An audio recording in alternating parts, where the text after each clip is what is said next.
I am not entirely sure whether architecture today has a different role than it used to have, in the sense of providing, you know, divisions in space that allow us to organize our lives. What I do think is that architecture as a separate field is becoming less and less independent, like many of our other fields of inquiry.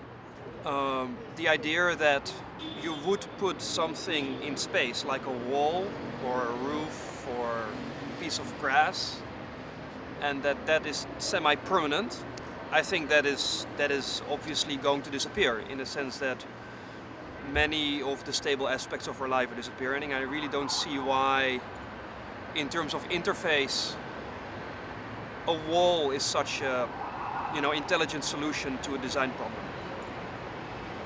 A permanent wall, it is. So I suppose that it will become much more fluid and merge with other design disciplines and cease to exist as its own, let's say, as its own practice. Also, when you look, for example, at the way that we are designing buildings, I suppose that a distance between designing a building and the actual construction is becoming smaller and smaller. Obviously, we already have technologies that completely collapse the two processes, but I think that's another aspect of architecture that is going to be much more prominent in the future, and that again makes the distance between different fields of inquiry and creation smaller.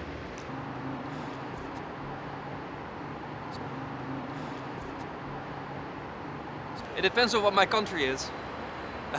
If my country is the Netherlands, where I was born, then there's an argument to make that architecture stands at the basis of our state. That the entire, or at least that's what we learn in high school, is that the Dutch state is the result of the necessity to build in a collaborative way dikes to prevent the land from flooding, and that these infrastructural works were by necessity collective, and therefore they needed democratic decision procedures, and that's the basis of Dutch state and democracy. Basically, the collective attempt to protect farmland from natural forces through architectural interventions. So when it comes to the Netherlands, architecture is an integral part of the state.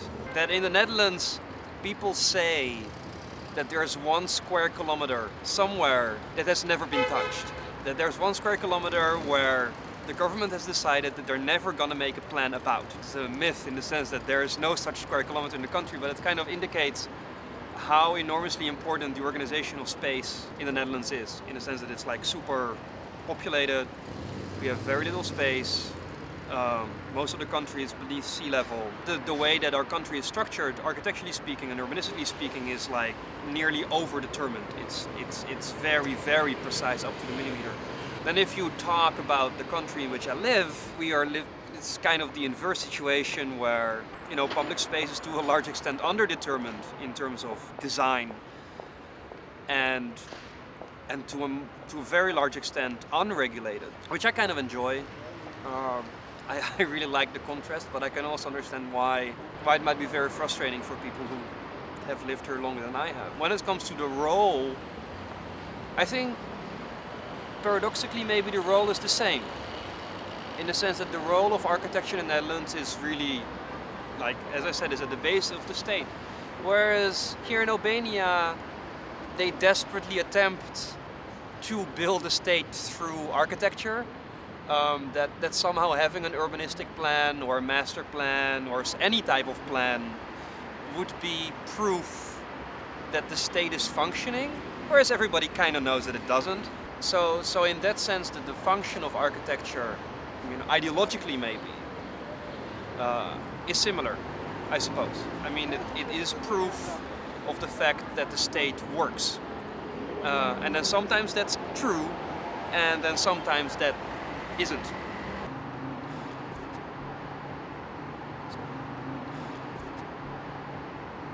Well, first of all, I have to say that I didn't visit the Architecture Biennale. So it is difficult for me to, and it would be somewhat maybe incorrect for me to judge the entire Biennale, in the sense that I haven't seen it completely. But at the moment that a report from the front by, you know, curated by an architect that's known for his like social work and work in difficult social contexts. But I think it's very difficult, and maybe I'll return to this, it's very difficult for architecture to be presented in a way such that it really comes from the front. In a sense that for me, architecture is always, or nearly always, related to institutions, and then most of the time state institutions. And as far as I'm concerned, the front is everywhere where the state is not. And so to report from the front, in terms of architecture, I find a questionable proposition, especially when, for example, and this is something I do know about the exhibition, the TID Tower, which is a building here in Tirana, has a prominent position in the central exhibition, whereas that building in no way reports from the front and is rather an investment product that is marketed by a country in order to raise its profile on an international level. Architecturally speaking, it's nothing quite amazing. It's not a five-star hotel as it claims to be. So I find it very problematic, that example. If we take that as an example as from the front, then that makes me question the integrity of the rest of the exhibition. Especially, if I'm not mistaken, if even won a prize, I think, within the Biennale. But you have to cut it out if I'm wrong. So I find it problematic as a theme. And I think it is problematic because, again, it is difficult for architecture to be from the front. Simply because it involves such an enormous amount of money usually to actually execute architecture, that the only architecture that could be really from the front is by definition a design and not a construction practice. So like I can think of Constant, for example, like historically speaking.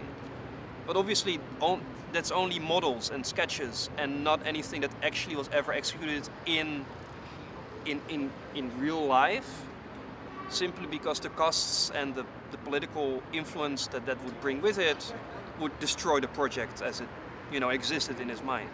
And I think with many architectural solutions to possible problems from the front, a similar type of fate, you know, would be in store. So it's very fragile, and I'm not sure if they pulled it off. Again, I haven't seen it. I suppose my answer is slightly cynical, in the sense that I really don't think that an institution such as the Venice Biennial can give any adequate response to social or political situations. It's way too big, way too much money is involved. And if it responds to it, then it's only in the sense of like signaling a trend, I suppose.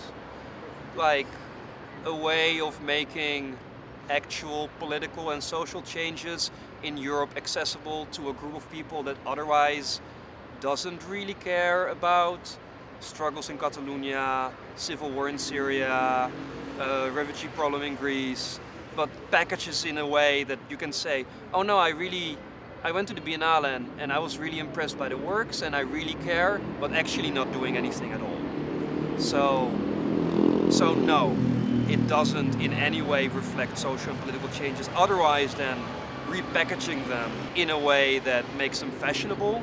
And yeah, sorry about that.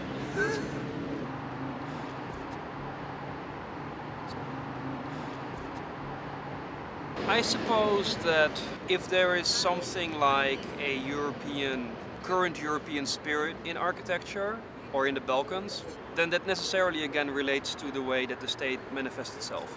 What we are seeing currently in Europe is a strong emphasis on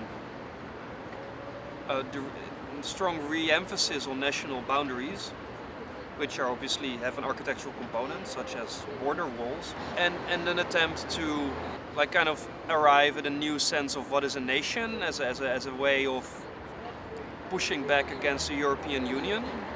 And obviously that has an architectural component. I think Macedonia or Skopje is a very interesting example of such an attempt. And in a way Tirana too, in a very different style and in a very different way, but with very similar purposes. The redefinition of an urban landscape through a rather radical architectural intervention by one or very few persons. And I suppose that the re-emphasis on classical monuments, on certain types of cultural heritage, and on the appreciation of certain types of building styles, and I suppose a removal from kind of this international architecture interventions of, you know, of museums that are basically no longer connected to any site but only operate on a global scale in terms of architectural spirit. I suppose that that's becoming less. But again, this is like a very superficial analysis. Like, I would really have to look and travel much more in order to say anything useful. But my supposition, my working hypothesis would be that the wave of nationalism that we see currently in Europe cannot be without its architectural expression. And that expression, I think in many ways, has started even before politics realized that this is something they could bank on. So, yeah.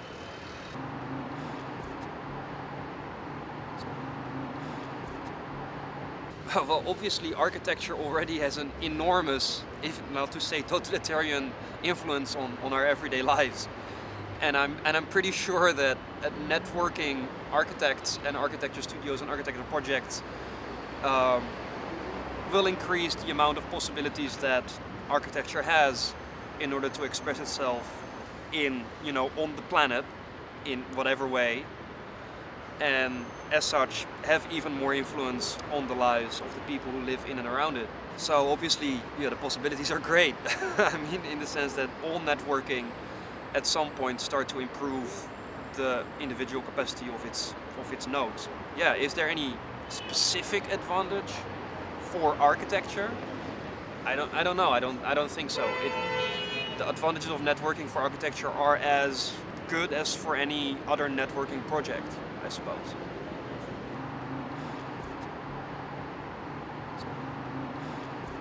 Well, again, if I would be very cynical, my answer would be that, you know, global climate change is a pretty good catalyst, in the sense that that will definitely force a massive, or actually it should have already forced a massive rethinking of the way in which we live, especially in cities with their enormous carbon footprint. But clearly we need a little bit more stimulation from external factors before that rethinking happens. So I suppose that would be it is de facto the best catalyst, in the sense that it's not going to happen. And it will be more powerful than any, you know, state funding project or architectural movement or citizens uprising or, you know, fascist revolution can ever produce. I mean, we will have to radically rethink the way in which we move through space, how we use space, how we use our resources. You know, it will influence, it should influence, it doesn't really, but it should influence every single aspect of our lives. And since, at least for people who live in cities, nearly every aspect of our life has been designed, it will influence every single aspect of architecture, because in the end, architecture is nothing but design.